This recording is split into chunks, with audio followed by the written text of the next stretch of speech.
Today we are going to talk about some tips and tricks I have been doing during my journey so you can kickstart yours. We will see a little bit about the no-code stack I use, also how you can get started and get our hands dirty and start to practice that. So let's start with my no-code stack for native apps. I have today from my own products 4,363 apps running. 82.5% of these apps are running on iOS. I have not really decided or not defined why iOS performs better than Android. I have a feeling about it, but no conclusion so far. All these 17 apps were built in 565 hours. This is less than 86 full working days. So if I build all of these 17 apps as a team of one, imagine if you have a team, or if you want to build one, you can do it really quickly. The no-code spectrum today is huge. And you saw in the chat, some people said already that they are working with Webflow. Some others are just browsing around. We are using no-code for all the time already. I use today mainly Bravo Studio on top of Figma, then Airtable and Tally. But you see here that there are web apps possible with no-code. So you have Todo, you have Bubble. You can also build websites with Wix, Webflow, of course, Framer, and so many others. And even with Todo, you could also just build a normal website. You can also go into automation, and in automation you have Integromat that right now is Make, you have Zapier, you have so many options, right? You have Logics, you also have native apps with Bravo Studio, Funkable, Good Barber, and Logic flows with Comico. So there are a lot of tools out there. And the important thing is for you to see, or for you to know what you want to build. And not exactly just focus on the tool. Oh, I learned Glide to build this, or I want to learn Glide so to be a developer. Those are totally fine too. But you have to think about the end you want. So if you want to build an app, try to think of the app itself first, and then afterwards decide on the tool of choice, the tool that will give you the result you are looking for. It's really important to think of that. There are a lot of things you cannot build today with no-code. There are limitations. You have to be smart about them. So it's really good when you are able to define your project before start learning. As I told you, my native app stack, no-code stack, it starts exactly with Figma. Figma is the tool of choice today for designers. Not just me, but many designers. You probably have heard of it. If you are a designer, you probably use it every single day. But the point here is that when I learned that I could build native apps using no-code and I got really excited about it, I got even more excited because I would start with something I already knew. So Figma was already my choice of tool. I was already using it every day for my products, for my customers, in my own personal products too. And learning something that would work with Figma made it much easier for me. So think of that. Maybe in your journey, you have something that allow you to learn faster other tools. So Bravo came into place. I learned that with Bravo, I could really build an app that I could not build 10 years ago. I tried to learn how to code, but I was not able to be fast enough. And when I learned that Bravo would just turn my website or my project on Figma directly into an app, I was just blown away. Really, I wanted to give it a try. And I tried in a month. I gave it a month for me to learn and to build my first product. And my first product, I took just 77 hours to build. For this product to become reality, I also added a database, and Airtable is here representing that, the real data your project you need. In my case, in the Scarf app, this data was only like names of tying scarves, also the images of it, how many steps it would take for you to tie that style. So it was very simple, but still really necessary step to make this real. And then most of the time I use Tally because Tally is a form builder. You also have fill out and others out there that I don't like this style very much, even though fill out I think it's amazing. And I use Tally for what? To make my app or the data I gather from the user validated. So it's really hard when you are getting data from your user to validate all those fields if they get wrong, if they put data that should not be there. So that's why I start using Tally to make my life much easier. And Tally also integrates with Airtable. In the example of the Scarf app, I have not used Tally. So I just use the three tools. It was Figma, Bravo, and Airtable.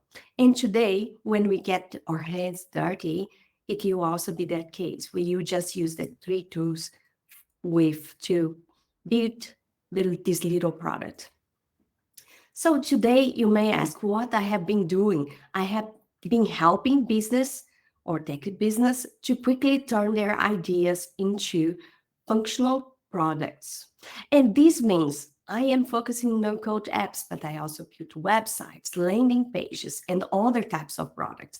I also mentor founders that want to bring their visions to life. So maybe you don't have a team and you are a founder, you have an idea, but you don't know what to do next. So I'm also mentoring those guys to get to their first version to the market quicker.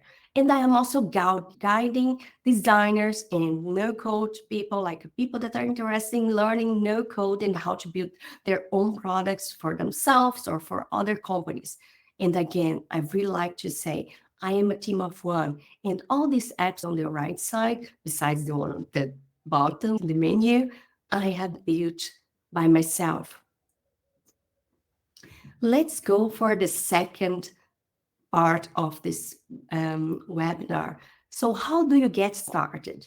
I like to really make this a 5-step process, even though that in the phases of product, you see more or less just 6. So you come with an idea, you do a prototype, you test, you come to development, you publish, and then you go to market.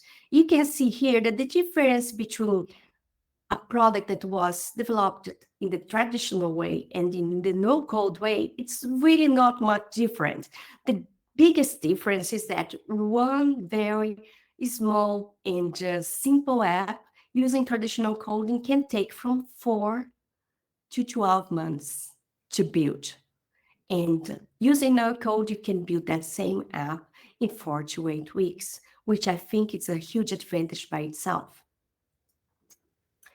So let's see the steps now, the 5 steps in a little bit more clarity. We talk about the idea, the prototype, testing, adding data, and publishing your app.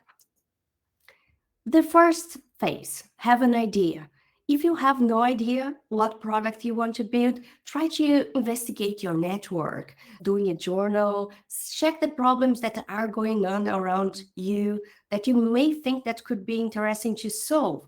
Also check into your network. I am giving here on the side an example from Alex.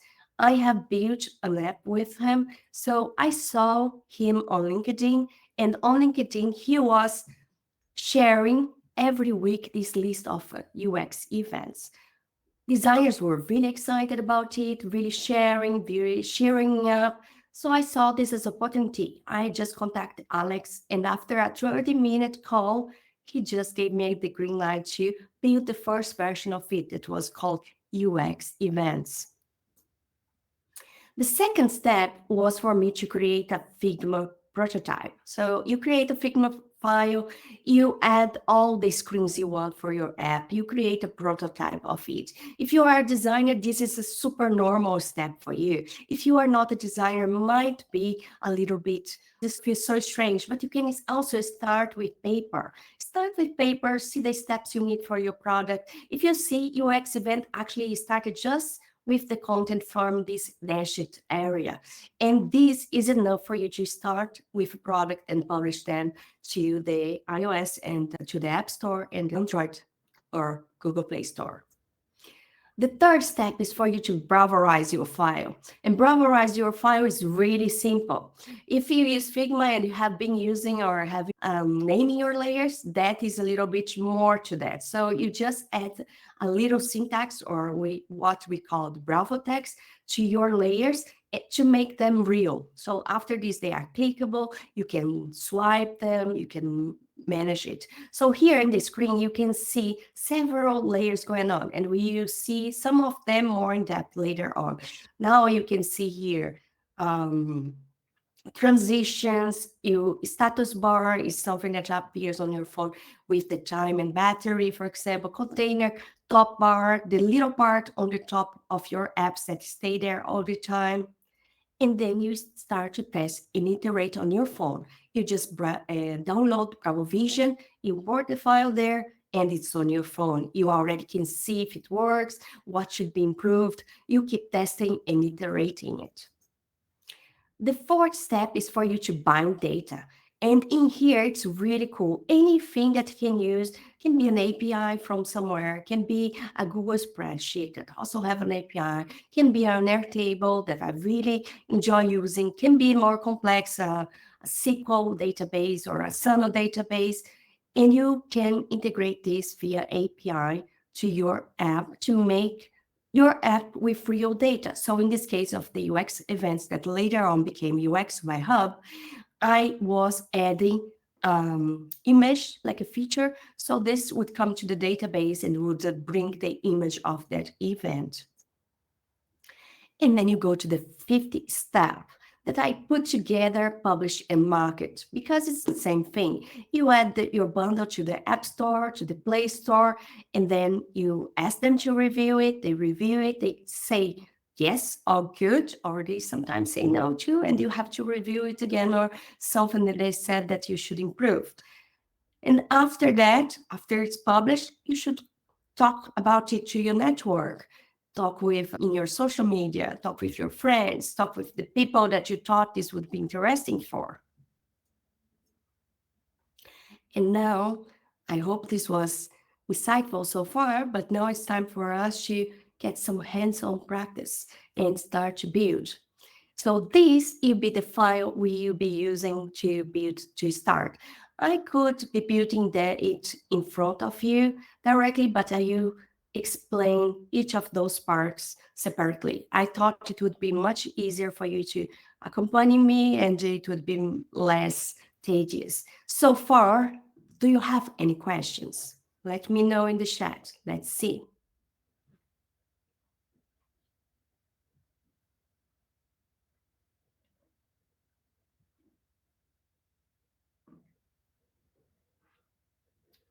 So let's see if someone has any questions. And then I will start sharing my Figma file. So let's see here. Okay. Can it be used as SaaS? If so, how scalable? Yes, you can build a native app that can be used as SaaS. Like it will depend on your idea, right? What is scalable for you? When people ask me if something is scalable, I think that they are thinking, oh, can it handle 1,000 users, 10,000 users? I have customers that have more than 10,000 users in their apps. And I know a lot of products that don't have 100. So I would not really be worried so much about being scalable from the start. And I think the point is for you to put it out there, check if people really want this, and then start also to build on the side. If you feel, for example, that some features you want to provide cannot be done with no code, so start on the side with the development team when you see already traction. With that traction, you could also, as a founder, go for funding raises and everything. So Christopher is asking about monetization. I do have several of these 17 apps, my own products that are paid, and my customers too. I use most of the time one-time payment, so you purchase the app after paying. Sometimes 199, 599, 799. So this is totally possible. You can do that. And I also, for some products, created a light version so people could try it out with limitations.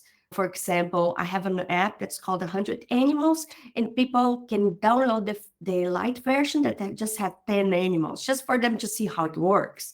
And then afterwards, they can download the other version, and then this app is already in 7 languages. It blew my mind that people were interested in it. And this app went from 1 to 12, just on the same topic, just switching a little bit the way it was implemented and also the niche and the focus. For example, I do have an app that was for bilingual kids, and another one that it's for Swiss lingo, that is for people that like the Swiss languages. So there is one that's just spoken for by 0.5% of Swiss people, that's called Romansh, and this is the how you say, that one thing that makes the app work.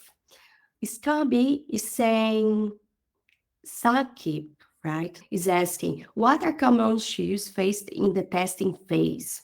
This is a great question. As a designer, I will say you can encounter of everything.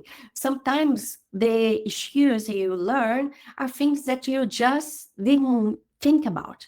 Like when we are building a product, we think very straightforward. When we give this to users to test, they will find new ways to find the same information. For example, in the UX events app, I had there a list of events. And if I would go to test it and ask someone like, can you go to this event or can you find this category? They would use different ways to do that. And with that, I learned how they wanted and also improved my product. So it's not really about issues, but it's really about making your app usable and intuitive. The fourth question is, what is the cost for publishing? So publishing an app on the App Store, you have a cost of $100 a year, which is not a lot. And for the Play Store, you have one single payment of $25. So you pay it once and you can have as many apps as you want. And on the App Store too, you can have as many apps as you want, and you pay this $100 to start. There is one cut that happens when you are selling your app. So if your apps are free, all good. If they are paid, there is a cut from 15 to 30% of the price you put there and taxes. So you are also paying tax on top of it. So most of the time, like if you are a small business and didn't achieve 1.5 million, if I'm not wrong, you can just apply to get the 15% fee. And on that 15% fee, later on, you can just act on it. You can have the discount and just pay less until you reach that threshold. Great question, Dee. You asked how it's hosted. And this is something I would talk together with publishing, because that is also a cost, right? So it is hosted in this way, partially in Figma, which you can use for free, 3 files. And if you don't have a paid account, and you also need to use Browser Studio, which depending on what you are going to build, you vary from, I think it's $7 to $20 a month, 29. So this changes all the time. It's good for you to go there, check it out. And the third one would be Airtable. Airtable has a limit of, I think it's 1,000 lines. There are other databases. If you have your own server, you could use others too. But I didn't reach, for example, the Airtable limit with my products so far. So I'm still not a paid user there, but I would definitely just pay them when I reach that amount. Then there is a fifth question saying, where do you recommend to learn Figma design? that is really good that you want to learn Figma. And the best place for you to learn is on YouTube. They have a channel with everything you need to learn. There are several courses, there are several creators also giving courses on Figma, but you can really start with the basics from Figma on their YouTube channel. And then we have a latest question, if it's a native or progressive web app. So I call native app everything that you have to download from the App Store and Play Store. So for me, that's native.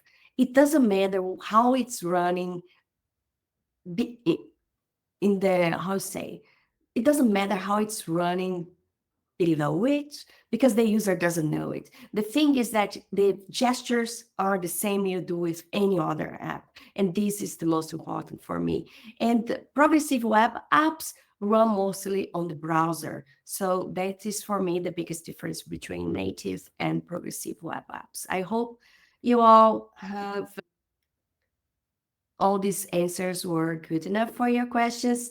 If not, just put the other questions on the chat. Really love to see that you are also engaged and have so many questions. So now, are you share again my screen? Are you share my entire screen? Because then I can switch from places. Okay, here we have the Figma file. And I added here those tags. Remember I told you about the Bravo tags? Here are the tags we are going to use in this little product. And they are not so many. There are so many more. Like there are tags for audio, for video, for other types of behaviors, for transitions. So we use an icon for the app, and I will use, let's get here, the NoCode devs website for us to implement the design and colors in this app. So the idea of this app will be for us to create a very simple app on the events. You see here in the website, they have event area, and there are 3 events running here, like the next events, right? Could also have the latest ones and so on. So we will add this data to Airtable, and we will run this on our own app. So I will start by adding the icon. This is simply a frame of Figma. You just press F and you do this. So I like to put my frames always 512 by 512 because that is the size the Play Store actually wants it. So I add it like this, and I just, for you to see how I did this one, I will copy here, and then I just add the tag. This icon here, it's not necessary. It's just this that Bravo needs, but I like to name it for myself, for my own understanding. And what I did inside was I added a rectangle. So I just pressed R, and then I added a rectangle from side to side. And now I could add a fill, for example, black. And here it's an image. So I just copy and paste from the website. I will put it here. It's not as good in quality, could be an SVG or so, but this is good enough for us to start. I could also just add this image on top. For example, I will just copy here, and here there is an image. I will just paste it on top of this. Now, and then now I could just change here this to a fill and just change to black. So it's the same thing. I just delete this version.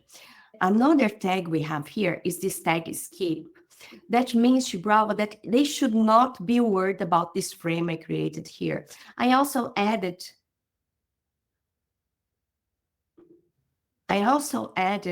let me see if you are seeing my screen. Yes, great, you are. Okay, so I just added this skip tag also on another page that is the thumbnail for this file. So for you to see that you can use it also in other pages on your file. Now there is here a loading screen, which I have status bar dark. Status bar is the one on top that has this, what time is now, your battery, and you can put it dark or light. You can also just check Bravo later on. I will show you a file here. Actually, I come here. So Bravo master list. It's already on my favorites. I really love this. And all of these are the tags you can use to make behavior on your product the way you want. So in here now, get back. So it's dark, but it could be light too. Maybe your background is dark and then it could be light. Then you have a state loading.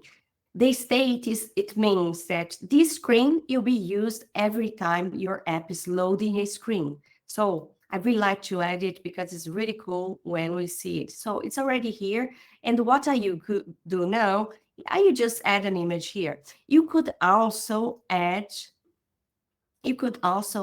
for example, a lottie file.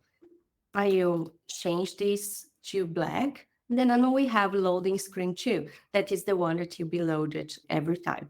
Here, you can see I added the component lottie. This is another option you can have. Then you can host your own JSON file, or you can go directly to Lottie and get that address they put for your asset there. Then I have another one that says events, and it's this screen here. And in events, you learn some new screens. I added here, events transition is out. This means that it will fade out and then just show the other one, so directly. It could be left, slide right, top, bottom. It really depends on what you want. Then you have a status bar again, because I want to be on top. And there is a new tag that's called refresh.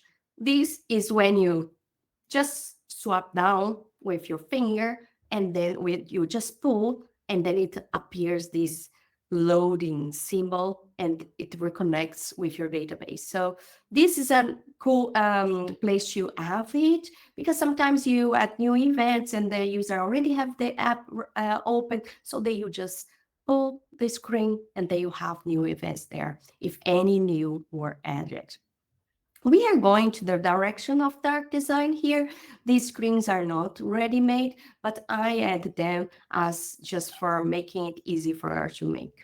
So now I want to talk about you like at the top bar. So the top bar is this part here. I will put just a few inside of it that is red, just for you to see. Of course, it's horrible. But the idea here is that when you are scrolling your app, this you'll be always on top. So that is why you see here on the side, this container top bar is here. So container top bar. So I call it top bar. I put it in black too. And now I can also change the colors, maybe white would be better. It looks a bit odd. I know, guys, this is a beautiful design, so don't really mind what I'm doing with the branding here. It's really for just learning purpose. And then you change also the background of everything. So I'm just coming here and changing. And then you get everything that's black and just put white and leave the gray thing here. So now the next you have container. I tell you, this is the most important tag on Bravo. And if you come here, probably it is the first too, because without this tag, nothing happens. The container defines blocks on an app, page, or their distinct behaviors. So this container, it's using everywhere. Every time you do a frame, to make it a little block that's repeatable or not. For example, you see here, I added a block or a container for the top. This has a different tag because it has a distinct behavior. But now you see here, this is just a title. And this is also just a title. And both of them just is written container. They don't do anything. They have nothing special. They are just there. And then I have here a list of events. Events list is also a container. I added this asterisk on it just so that I know that I want to act on this one. I actually wanted to repeat depending on the events I have on my Airtable. That's why I add that one, because then it's easier on Bravo. You see later on to find that layer. And the same, it's on the slider. The thing that I want to repeat, I added that little asterisk, so it will be the slide. The slider is the one that you go on the side and has also different behaviors. Could be with animation or not. The classic one is just that you roll it on the side. It's really common in most of the apps. So here we are doing the same list in two different ways, just for you to learn a little bit more. And now to the next one, we have a search component. Now here you see there is a component input text. This is also used in a form when a user needs to input data. But in this case, we are using an action here that's called filter. And what this means is that when people type on this field that has this component input text action filter, it will filter every content that is on the view. So we will have a list of events.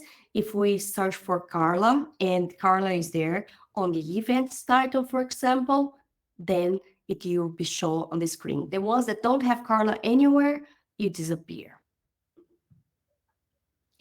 Okay, for the next one, we have the event slider, which I already told you about. The container slider is a little bit different. You have a container, and then you say that this container is a slider, and this slider you run on the horizontal. So you have also the position. But I will show you here, the container slider has all these possibilities: default, cross-page, and even there is one app from Bravo that shows all these behaviors. You could also download when you are on Bravo Vision very easily to check it out and see which one you like more.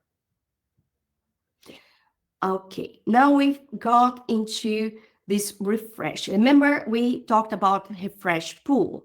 Refresh always, I have added it into events detail page.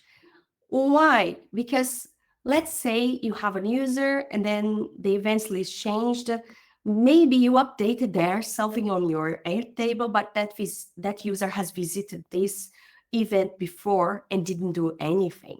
So when the user goes back to the event list and click on that event, now you get a pool of the data again. I do that. Sorry. I do that because this way, if you have changed your data, the user, you get the new data, and this is really important. Now we have here a chevron left action go back. Like a Figma, it's a prototype, and you could prototype actions to go back directly to some place. But there are some screens that, depending on where you are, you just want them to go back because maybe you don't have a menu or so. And this one, it's always right. You always go one step back where the user was, and you don't need, you see here in the prototype, you don't need anything on it. So there is no prototype. I talk more about prototype very soon. Now you have the top bar, which I already told you about, but I am showing you a second type. So this one was the top bar that's always there. And this one is there, but once you scroll, it actually vanishes. So it hides on scroll. It says here. So it's a container, it's also top bar, but it hides when it scrolls. And I added a shadow here. So everything is black. Let's make this also black. I will just change this gradient to black to make our app a little bit more designed like it's supposed to be. Now we have Flexo. It's really cool. And I tell you, it's changed my life when they just launched it. Before, we needed to create a text. So I create a text on Figma with a T. We can just type like, here, my name. This is a text that is flexible, which means that if I keep typing on it, it keeps going. If I do this, I actually limited my text box to this size. And let's say the content of my description is longer than this. So before we needed to do that. And who would know which size of this description would be? So it was really hard. Flexo came to actually fix that. So a Flexo can be used in descriptions. They need to be the only one with this tag inside a single container. For example, I could use, let's say I duplicate it here and add this event title to also my own. So now I have a headline here that has the event title and also has the description. Both of them cannot have Flexo, so I would just do the description. But then if title it's bigger than this it would be what would happen. It actually would not show because Bravo would cut. They would show just this little part here. You put it in red for you to understand. And that would not look good. So when you have two elements that need to expand because you don't know the size of the content that will be there, the best is for you to put them in different containers, do some spacing between them, and also add the Flexo tag. So you see here, there is a container with a name, and then a Flexo tag, and also the headline with the name, with the description, and also the Flexo tag. Very important tag. Now let's talk about the two last ones. Buttons, most of the time, are for actions, and the actions need to do something. You have a button that probably can open a URL. So here, website, in the case, we can use it to open the website page. Maybe you are having this from different websites, so you show that. And to people so they could, for example, register in this case. And you also have an action for sharing. Remember when you have your phone and then you click share, and this opens a box saying, okay, share on WhatsApp, share on Twitter, on LinkedIn or somewhere else. So this action is also there. And I have added here two buttons. The primary and the secondary, they are a little bit different. One is black, the other white, and they have these actions. One thing I want to tell you about that is inside is first the CTA here is like SPV, so you don't need to do anything. And this is also share your friends. Could also be a variable, could also come from the database if you want it. But I also have a background, and it's really important to remember that the 48 by 48 is really the minimal area your buttons should be. So here it's much bigger than that. It's 54 for 311. And even this one that you cannot see the background, I have the same size. So now I just change the background for us to have the best feeling here. You change the background here and change the colors, right? Because now on black, we need text that is white, and there I will leave it black. And in this one, let's talk about this beautiful color, pink color for the button. And then have the text in black. And this one, that is the secondary action, I will just invert. So you have here. And you have the images, right? So images are only squares, and you see here they are everywhere. So you delete this one, and our file is ready. It's actually, I talked about prototype, almost forgot. So prototype, the start of it, I remove here, they start. So when you prototype things and you start to connect them, Figma add the start for your prototype. Where should it start? And in this case here, you can just click on the starting point, in which our case is the events list, and I like to name that start, just because I like it. Then afterwards, you can see here, you have the events list and everything, and the only two things connected are the events. In a list of events, when I click on this huge box, I want it to show my details page. And as well, the same on the event slider, just that. And in here on the go back, I could do this, but I did not do that. Like in Figma, it won't work.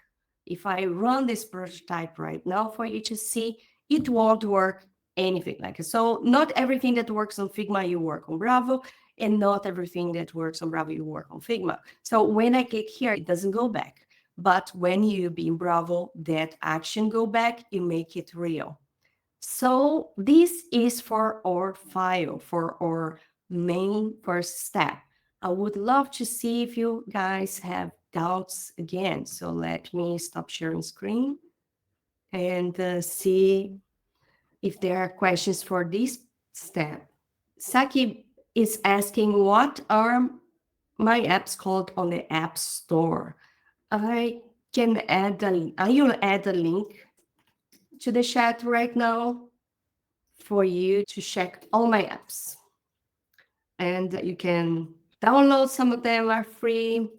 You can check it out, what's possible. And yeah, I could even share the screen with you again, just to show the link I just sent. So this is the link I just sent. All the apps are here. Scarf app was the first app I built. And then when you click on App Store, you see it.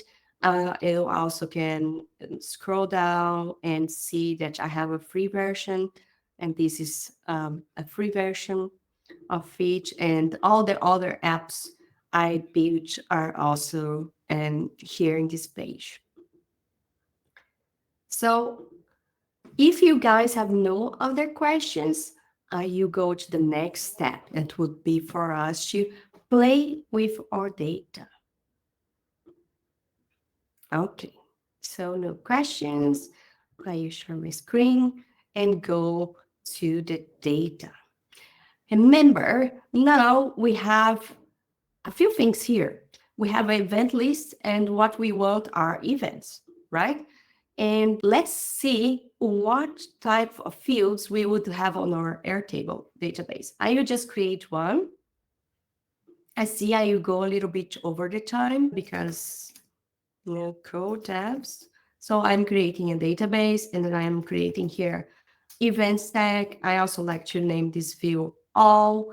And now I can start with the record. If you have not used Airtable before, you may get a little bit lost, but you see the steps I am doing, which is most interesting. So I just added record because that is something we use on Bravo Studio a lot. And now you see what I need from my app. My app has a category, also event title, and then description, as well a date and a link, right? Which you accept serve to and also share with others. So let's start creating those fields here. Okay, so I have a title, which is not super long. It's a single line text. That's it. Then I have a description, which is a longer text because description, who knows, can be a little bit longer. You have a category. Categories are great. Categories are great. You can have single select or multi-selecting. I see here in the events we are going to fill in that this category is workshop, community, and these workshops. So I will add just these two for now. Workshop, community with two. That's good. And as soon as you add new ones here too, they will be just added. So you don't need to mind them so much. Okay, so we have the title, the description, the category. Now we need the date. You put here a date. So we can add a date. US friendly or even friendlier. I like the friendly type, like as I'm not American. This confuses me a lot with the dates. Everywhere is different. In Switzerland, it's different from US, from Brazil. Like I wonder that many places have that problem. And so the date, and then we have the link, right? The what now? So I add here, how that is a link. And then I create this. And the last one, let's see if I missed anything. So title, category, and then the link, the image, right? We are seeing images everywhere, and that's really important. So let's put here the image, and that it's a type attachment. Great, done. Here, yeah, we can leave it here. So now we add our events to it. I just created the database. I copy and paste things from here very easily, right? So I actually try to open it in other pages. Okay, here and here. So now I copy the same first URL, the second one. This is like a filling up a database. It's boring, but necessary. So 25th of September, this is today. Then we have other events on October 3rd, and then the last event, October 9. I hope you are all active in the community. I have seen some of you there, which is great. So now for the title, I went the title here, offset hours, and also creating your own AI assist. This sounds so cool. Now we can add the description. The description can be short or as long as we want. We can add this one, for example. So I will add this one here. Come here, there is not like this one. And then for the third, we come here, and then we can add this one. And for the category, we have here, category is like a workshop, community, and then workshop. And now for the latest one, that's the image. I use save the images. 01 in my downloads, 02. I don't know if this image is a web app or a PNG. If it's web app, let's check it now. If I go to my downloads, yeah, it's web app. So what I do, again create an image. I just do a print screen here and then drag it here. Now you do the same with the others because a web app won't be seen. Like you could use JPEG or PNG, and Apple does this PNG very easily with this screenshot method. So you do that. Now I delete this ones. This is 01, 02. Even though you don't see the extension on it, you just open it here for you to see. This is a PNG. It's just hiding the extension. Now I add them to my database. Now I have them here. I just drag and drop. 01. I hope you have no questions about the database, but let's check it out. Nothing on the chat. Is it okay if I go a little bit over? I see more than 27 of you are here. Great, Tony, thank you very much. Okay, we have our events, and now we have our Figma file too. I start with the Figma file. What I do is to hit this button, share. I copy this link and go to Bravo. And in Bravo, if you don't know the tool, what you do is like you get started with it. That in pricing, you can start for free, which is the most amazing thing. So you can start for free. You can log in with your Figma, and that will be the interface you are going to see, right? So here, you create a new app. I will close this. Now we don't need that anymore. And we don't need this anymore. So in here, I will just paste my Figma link and I will connect. And now the magic is happening. We wait a little bit and we have something. Now I will connect my phone here and share it for you so that you can see, not in Zoom, so you can see how it looks on the phone. Afterwards, if you are interested, I can definitely share this file and the whole presentation together with the email that Art will share with you all. I'm closing a bunch of things here on my computer, my phone. Okay, not Zoom. So here we have a quick title player. Now I do new movie recording, and that's me. Hello there. I will show my screen, my phone screen, and I put it here. This is my phone. So you see it's my phone because I am browsing around it. Actually, now it's asking me to trust the computer. Great. So I have all my apps installed here too, and some that I want to do. You install Bravo Vision in your phone, and so I have it installed already. And when you install Bravo Vision and you already have a project here that you will show on your apps, we just created NoCode apps, and that's what you see here on this icon, right? So you click on it,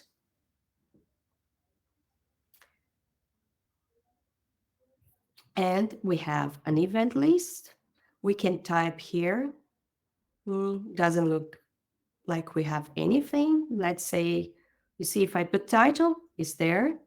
Great. And if I click on the event, it's going to the list. But if I click some things here, for example, sharing or so on, it's just sharing my website. That is the link I added as a base. And the rest is just static. Now the back button works. Remember, I just told you that this button would work here. And I committed one, not mistake, but I forgot one thing. Remember, I changed this design from light to dark version. So now the status bar light will be shown much better on this page. I will also add it on the event page. So I will just copy this tag and paste it here. I will save my file, like Figma saves it automatically, and I will just do a refresh.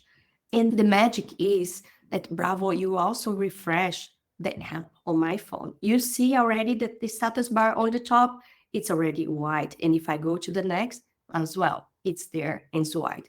You don't need to have it if you don't want that status bar, for example, in this page, you don't need it. So you can remove it. Now, Karla, how we make this a real thing? We can see it working there, but there is no data. And that is actually what makes the app real, right? So we need to create a collection, and a collection with the Airtable database we just created. And for that, we click here in help, as well, like in the API documentation. Bravo, like that you can get all the events, like at least the records and things like that. This is what Bravo you read. But they have something that is much simpler. It's an Airtable wizard. And for that, what I need is just to share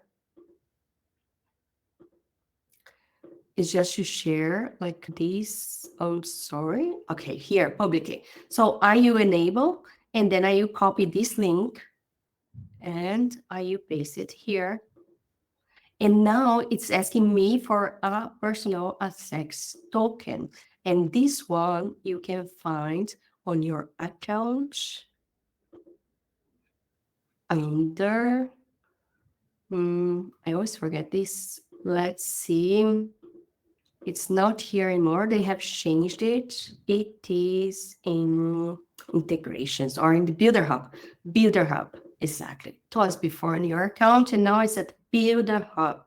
Here there is API key. You see this key is the prepared, but you can have personal access. And I already have a Bravo token here, which give access to this one app. But I will create a new one, and you will see how it looks. So I will create a NoCode dApps token, because then you can see it.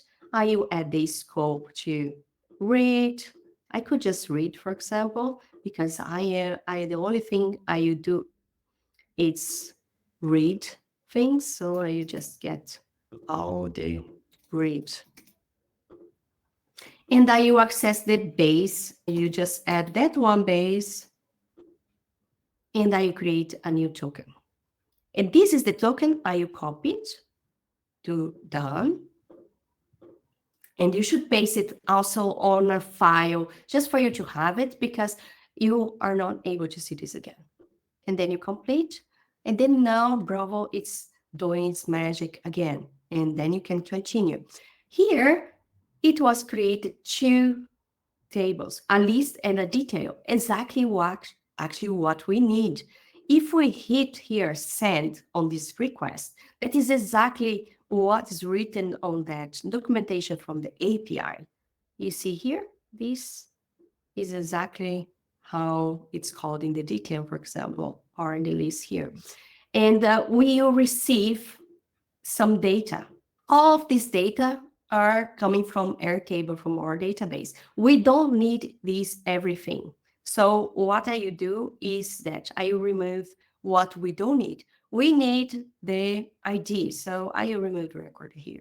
We need the URL. We need the date. We also need the title. We need the description, the category, the image. The only thing we need actually first is to select the image. All right, so this is the image 0. We need the URL of that image and not any other of this. So this is what we need as data. And the rest is just coming from the Airtable API. You come here and see the things we selected. So I will change here as image, description, category, title, URL, ID, date, and records. Records mean that all the records you have on your list. For the details page, we just need the same type of data again. So we need the record. It's actually, we need the ID, right? That's really important. The URL, the date, the title, the description, the category, and then we also go to the image. Yes. And for the image, you see here, there is a thumbnail, there is a small, so it really depends on which one you want or need. We didn't add two images. In this case, we could add one image that's square and the other one is rectangle, just to make it sure that it's good. So this is the step for Airtable. Now we go back to our app, and what we do is to connect the data. In here, in this events list, remember, I told you about the asterisk. Now we are going to search for our base, is NoCode devs, and we are going to loop a list. So this is the list. Then we are looping the records. And I will show you already on the Bravo how it looks. It should have 3 events, right? Because we have 3 events. So if I press and I say sync to Bravo, it should have 3 events here. So maybe it didn't refresh, so we refresh again. Okay, let's see. No. Let's see if here everything's good. Let's go to the data, open back, the data, and then we have the list. Now we have here all 3 items, so it should work pretty well. And here we have the ID and also good. So let's see again, events list. Then we are looping the records. Okay, you add the data already. So image should have the image, title should have the title, and category should have the category. And let's see if that works. Yes. Now it's a bit too much, right? We have an image, and you see here the 3 events. There is not good spacing. This is all about design in the end. I think what makes it really scream is because all the letters are in capital. So we could just rename on the database and that would be fine. But you see the list going on, and I also say studio here just for you to see that it just keep one event. So remove, I click out. Now let's do the slider. The slider here, you'll be the same thing. It's not the same thing. You look the same events and also actually, sorry, I should not look this one. I should look the slide because the slide is the one that contains the record. So now you fit the image and the title of the event here. And let's see, if you go down, you see here this slide with 3 events. If we click off any of these events, it goes to a different page, but they all show the same thing because it was not connected yet. If I go to the events page now, what I want is to really to make this one not be a list, but the detail of that event. So in this case, that one is the image. I did not rename that field. Let's rename because of the sake of naming convention. Image. Right? So here we have an image. Then we have in here, we can check in the side. We have a category. And we put category. Then we have a date. It's the API, then the title. The API, you return the date, not in that friendly way. So you have to create a function later on Airtable that does that, but still for the sake of, and the button actually needs a URL. So here it's an open URL call, and then we are open the URL, and also the share button also wants a URL. So we do that. And this, let's check now if everything is working. So if we come to this event, it's already a little bit late, you see the image stretched. So that's the idea for you to add there something. But it's a workshop. It's running on the 25th of September. This is the description of it, the title of it. If I click on VP for you to answer, I will open that one page already on my browser, which I could just, now the registration is closed. If you didn't come to this event, sorry for you, maybe you watched the recording, and you can share that with your friends too. If I click on here, I can just pick on my WhatsApp symbol and say, okay, let's send myself this message and say, come see me live. And send it. And now there it is, right? If I come to my WhatsApp, you see, there it is.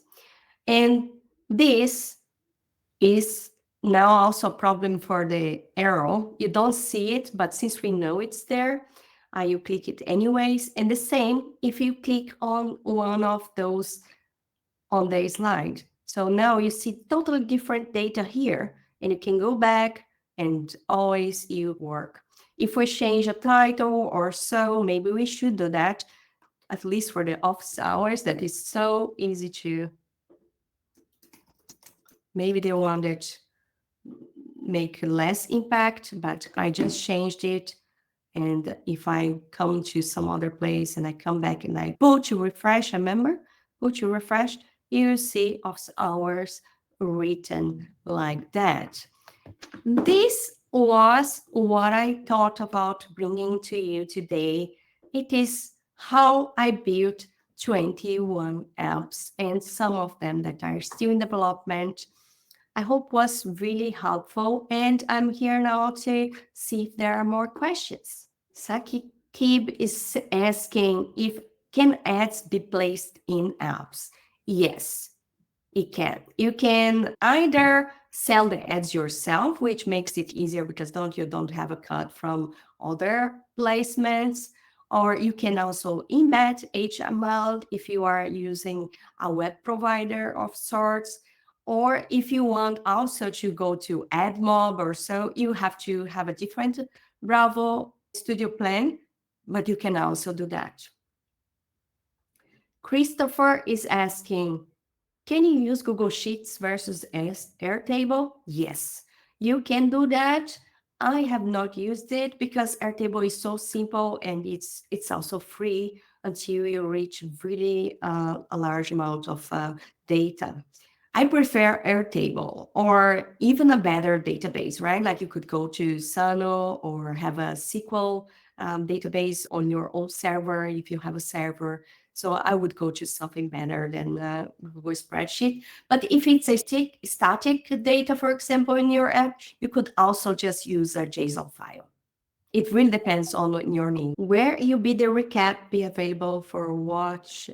Okay, so Taylor is saying that you'll be sharing this recording one day or so, which is great. I hope you all enjoyed. And it will be mailed to you.